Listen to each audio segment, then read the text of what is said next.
Louvado seja nosso Senhor Jesus Cristo, para sempre seja louvado. Meus amados irmãos, no Evangelho de hoje, que é tirado de São João, capítulo 6, versículo 51 ao 58, a liturgia da igreja vem enfatizar a solenidade que a igreja celebra hoje, a solenidade do Santíssimo Corpo e Sangue de Cristo. Não vou falar sobre a origem da festa, o que aconteceu e como se deu início dessa festa, porque provavelmente a grande maioria das pessoas aqui no YouTube irão falar. Eu vou falar sobre o que é mesmo a Eucaristia e como Jesus enfatiza no discurso eucarístico, no capítulo 6 de São João, que o seu corpo e o seu sangue é verdadeiramente comida e verdadeiramente bebida, e é que a igreja vive da Eucaristia. Vejamos o que diz o Evangelho. Disse Jesus às multidões dos judeus: Eu sou o pão vivo descido do céu. Quem comer deste pão viverá eternamente. E o pão que eu darei é a minha carne, dada para a vida do mundo. Os judeus discutiam entre si, dizendo: Como é que ele pode dar a sua carne a comer? Então Jesus disse: em verdade vos digo, se não comerdes a carne do Filho do Homem e não beberdes o seu sangue, não tereis a vida em vós. Quem come a minha carne e bebe o meu sangue tem a vida eterna, e eu o ressuscitarei no último dia. Porque a minha carne é verdadeira comida e o meu sangue verdadeira bebida. Quem come a minha carne e bebe o meu sangue permanece em mim e eu nele. Como o Pai que vive me enviou e eu vivo por causa do Pai, assim também aquele que me recebe como alimento viverá por causa de mim. Este é o pão que desceu do céu. Não é como aquele que vossos pais comeram no deserto e morreram. Aquele que come este pão viverá para sempre. Meus amados irmãos, a Eucaristia, como nós podemos ver, anunciada, pregada pelo próprio Cristo, é de fato o seu corpo e o seu sangue. É concretamente comida e bebida. E nós podemos ver isso no Evangelho de hoje, no capítulo 6 de São João. Nós podemos ver isso no capítulo 11 da primeira carta aos Coríntios, São Paulo enfatizando que todo aquele que comer e beber do corpo e do sangue do Senhor, sem discernir que é o corpo e o sangue do Senhor, come e bebe a sua própria condenação. Existe uma carta encíclica, que foi deixada para nós pelo Sumo Pontífice, Papa São João Paulo II, que é Eclésia de Eucaristia, ou seja, sobre a Eucaristia na sua relação com a Igreja. No número 5 dessa carta, São João Paulo II vai falar sobre Mysterium Fidei, ou seja, o mistério da fé. Quando o sacerdote pronuncia ou canta estas santas palavras, os presentes aclamam: Anunciamos, Senhor, a vossa morte e proclamamos a vossa ressurreição. Vinde, Senhor Jesus. Com estas palavras, ou outras semelhantes, a Igreja, ao mesmo tempo que apresenta Cristo no mistério da sua paixão, revela também o seu próprio mistério, Eclésia de Eucaristia, ou seja, a Igreja vive da Eucaristia. No número 6, ele vem repetir novamente: a Igreja vive de Jesus eucarístico. Por ele é nutrida e por ele é alimentada. A Eucaristia é mistério de fé e, ao mesmo tempo, mistério de luz. Sempre que a igreja a celebra, os fiéis podem, de certo modo, reviver a experiência dos 2 discípulos de Emaús. Abriram-se-lhes os olhos e reconheceram o Senhor.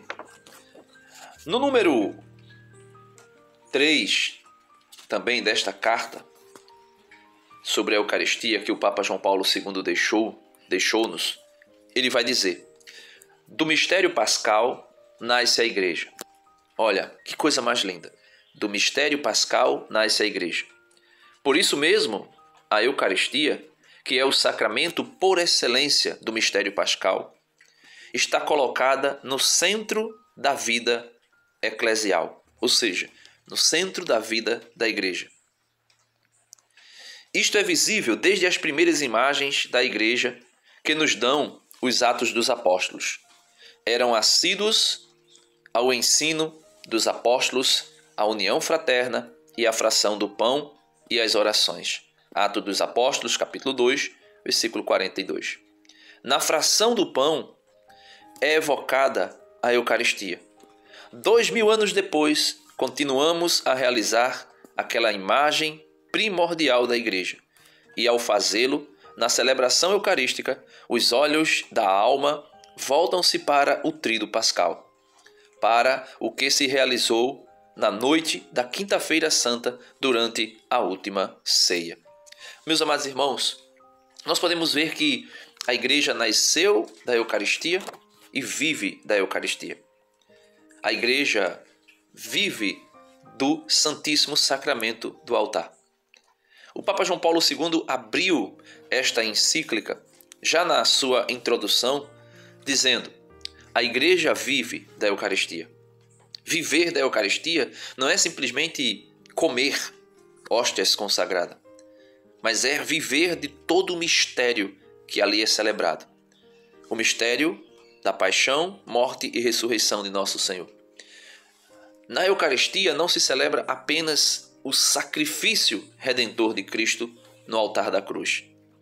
Se celebra toda a sua paixão. Se celebra a sua morte.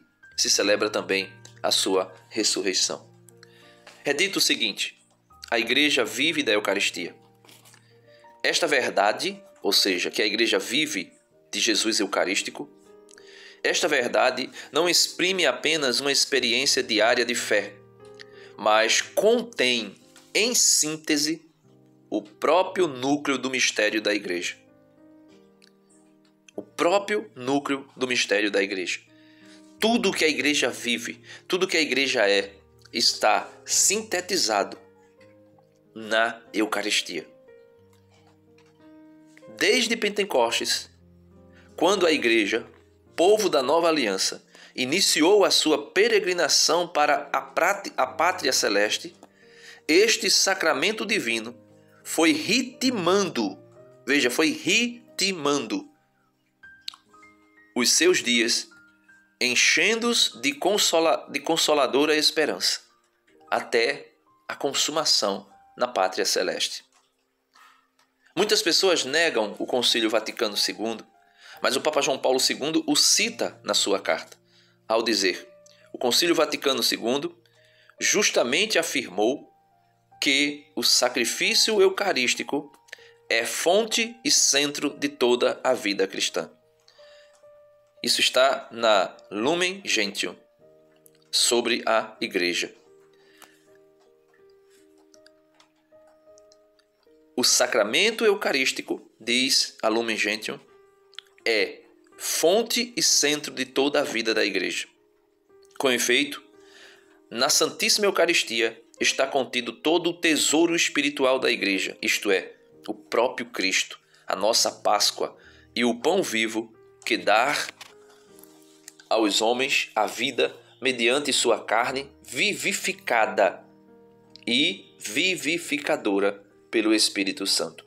Por isso, o olhar da Igreja volta-se continuamente para o seu Senhor, presente no sacramento do altar, onde descobre a plena manifestação do seu imenso amor. Meus amados irmãos, é lindo. Então eu aconselho aos irmãos lerem meditar, buscar, compreender, viver daquilo que o Papa João Paulo II vai dizer que é o ápice, o centro, a vida da igreja. É muito lindo aquilo que o Papa João Paulo II vai colocando nessa carta, nessa encíclica. Nós vivemos da Eucaristia. Nós somos, vamos dizer assim, que frutos da Eucaristia. No número 11 ainda da carta, ele vai dizer assim: o Senhor Jesus, na noite em que foi entregue, 1 Coríntios 11, 23, instituiu o sacramento eucarístico do seu corpo e sangue. As palavras do apóstolo Paulo recordam-nos as circunstâncias dramáticas em que nasceu a Eucaristia. Esta tem indelevelmente escrito nela o evento da paixão e morte do Senhor. Não é só a sua evocação, mas presença sacramental. É o sacrifício da cruz que se perpetua através dos séculos. Esta verdade está claramente expressa nas palavras com que o povo, no rito latino, responde à proclamação mistério da fé, feita pelo sacerdote. Anunciamos, Senhor, a vossa morte. A igreja recebeu a Eucaristia de Cristo, seu Senhor, não como um dom, embora precioso, entre muitos outros, mas como o dom por excelência, porque dom dele mesmo, da sua pessoa na humanidade sagrada e também da sua obra de salvação. Esta não fica circunscrita no passado, pois tudo que Cristo é, tudo que fez e sofreu por todos os homens, participa da eternidade divina e assim transcendem todos os tempos, em todos se torna presente. Então nós podemos ver que o Papa João Paulo II vai enfatizar que o que nós vivemos na Eucaristia não é algo do passado, não é algo que ficou para trás, não é algo que se esgota no tempo, é algo que transcende ao tempo, é algo que vai além do tempo, é algo que ultrapassa os confins da história. Veja o que ele vai dizer no número 12. Isso aqui é extraordinário, né? Ele não se esgota, jamais se esgota o que a igreja celebra no altar, né? Na Santa Missa. Ele vai dizer o seguinte: a missa torna presente o sacrifício da cruz. Veja, torna presente. Não é uma recordação, não é um símbolo. Não é mais nem o multiplica. Então não é aquele sacrifício, né? Não é mais um sacrifício como aquele que foi celebrado por Cristo, e nem se multiplica aquele sacrifício. O que se repete é a celebração memorial. O que se repete é a celebração memorial. A exposição memorial. Memorialis demonstration. De modo que o único e definitivo sacrifício redentor de Cristo se atualiza incessantemente no tempo. Portanto, a natureza sacrificial do mistério eucarístico não pode ser entendida como algo isolado, independente da cruz ou com uma referência apenas indireta ao sacrifício do Calvário. Então, nós podemos ver que ele vai mostrar que ela ultrapassa a uma lembrança, ela ultrapassa a uma referência ao antigo sacrifício na cruz. Porque, como dizia Dom Henrique Soares da Costa, quando o padre coloca as mãos sobre as espécies do pão e do vinho e pede que o Espírito Santo as transforme, as transubstancie em corpo e sangue de nosso Senhor Jesus Cristo, ali está se fazendo presente não somente a morte de Cristo na cruz, mas o Cristo, como está no livro do Apocalipse, capítulo 5, o Cordeiro como que imolado, porém sem derramamento de sangue, não é mais cruento. Esse Cordeiro imolado que está no céu, sentado à direita do Pai, ele desce do céu e vem ao altar sobre a espécie do pão e do vinho e as transubstancia no seu corpo e no seu sangue. Então não é mais simplesmente uma memória daquilo que aconteceu só no Calvário. A missa, veja, a missa torna presente o sacrifício da cruz. Não é mais um, nem o multiplica. O que se repete é a celebração memorial, a exposição memorial. De modo que o único e definitivo sacrifício redentor de Cristo se atualiza incessantemente no tempo. Portanto, a natureza sacrificial do mistério eucarístico não pode ser entendida como algo isolado, independentemente da cruz ou com uma referência apenas indireta ao sacrifício do Calvário. Mas é Cristo ressurreto que vem sobre as espécies do pão e do vinho. E aí é convertido no seu corpo e no seu sangue, e é sacramento de salvação para nós. Meus amados irmãos, que nós possamos nos aprofundar naquilo que é a Eucaristia. E assim sentirmos como sentiu os discípulos de Emaús, o nosso coração arder por conta de Jesus Cristo Eucarístico. Amém. Deus abençoe você e até amanhã, se Deus quiser. Espero que nós possamos compreender a verdadeira essência da festa do corpo e do sangue de nosso Senhor Jesus Cristo, que é a melhor solenidade deste dia de hoje. Amém. E viva Jesus Cristo Eucarístico.